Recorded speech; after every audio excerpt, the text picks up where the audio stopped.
Recession or not, we're going to be joined by Art Laffer. He's Chief Investment Officer of Laffer Investments and former economic advisor to President Reagan. And Peter Schiff, he's president of Euro Pacific Capital. Gentlemen, thanks for being here. Peter, I want to start with you. Although there are more and more people saying that the U.S. economy will be in a recession next year, it is still a minority position. Why do you think that a recession is coming, and just how bad is it going to be? I think it's going to be pretty bad, and whether it starts in 07 or 8, I think, is immaterial. And I also think it's going to last not just for quarters, but for years. See, the basic problem with the U.S. economy is we have too much consumption and borrowing and not enough production and savings. And what's going to happen is the American consumer is basically going to stop consuming and start rebuilding his savings, especially when he sees his home equity evaporate. And when you have the economy 70% consumption, you can't address those imbalances without a recession.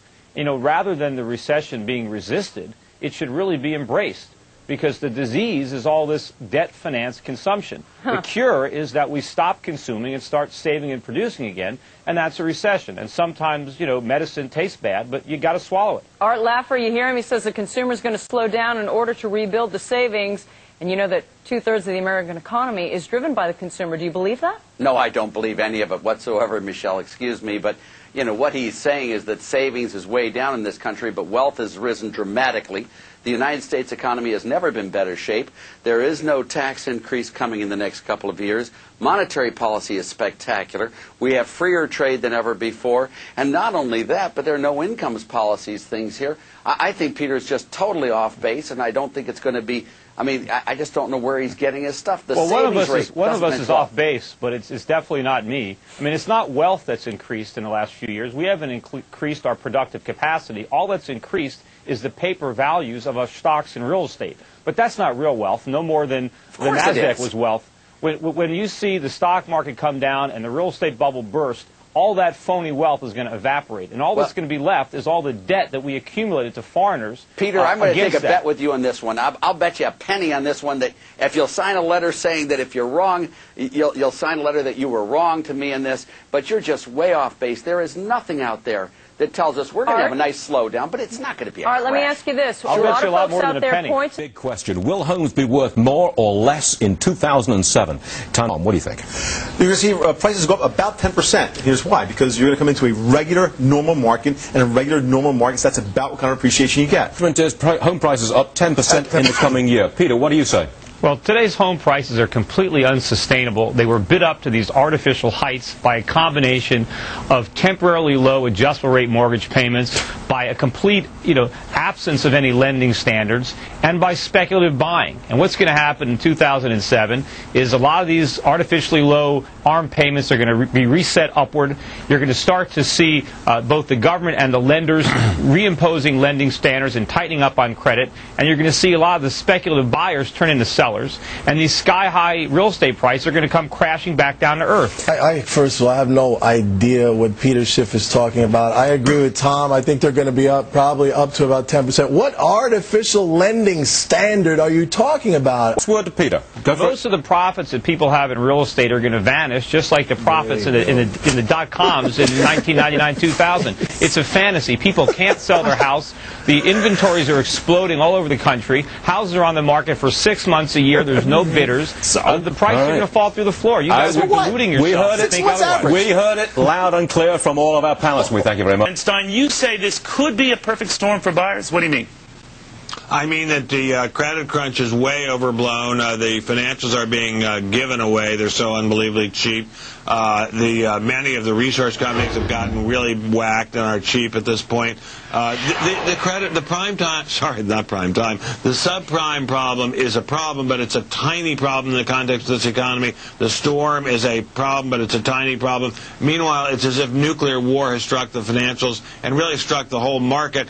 It's a buying opportunity, especially for the financials, maybe that I've never seen before in my entire life. Trace, this is just getting started. It's not just subprime. This is a problem for the entire mortgage industry. It's not just people with bad credit that committed to mortgages they can't afford. It's not just people with bad credit who are going to see their home equity vanish. And it's not limited to mortgage credit.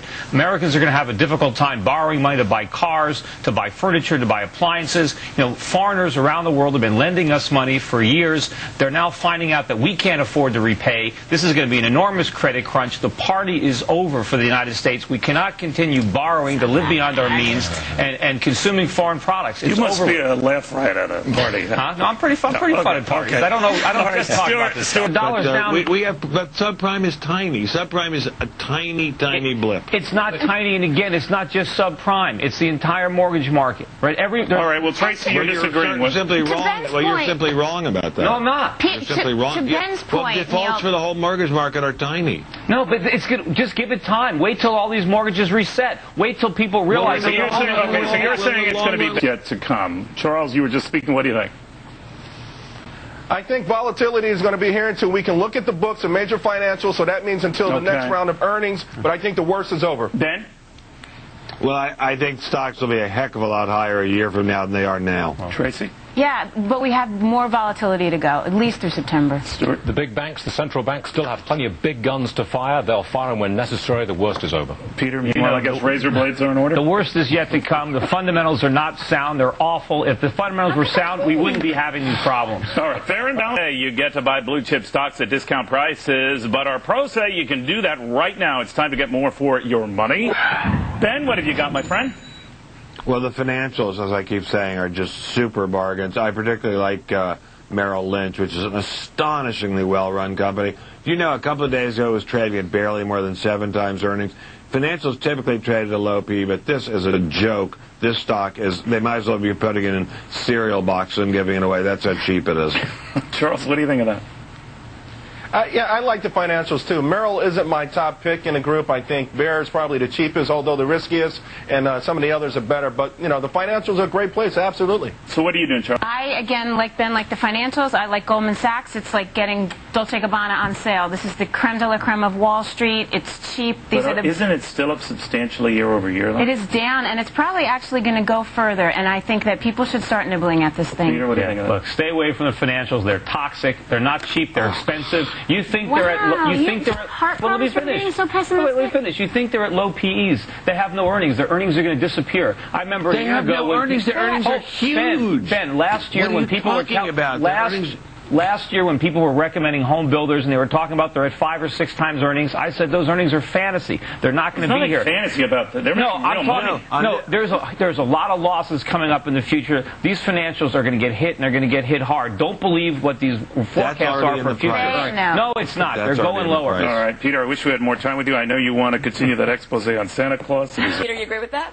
Well, I think it's going to be an issue, but I think the economy in general is going to be a bigger issue. I think certainly by November it'll be obvious to just about everybody that we're in a pretty severe recession. I think a lot of the voters already know that.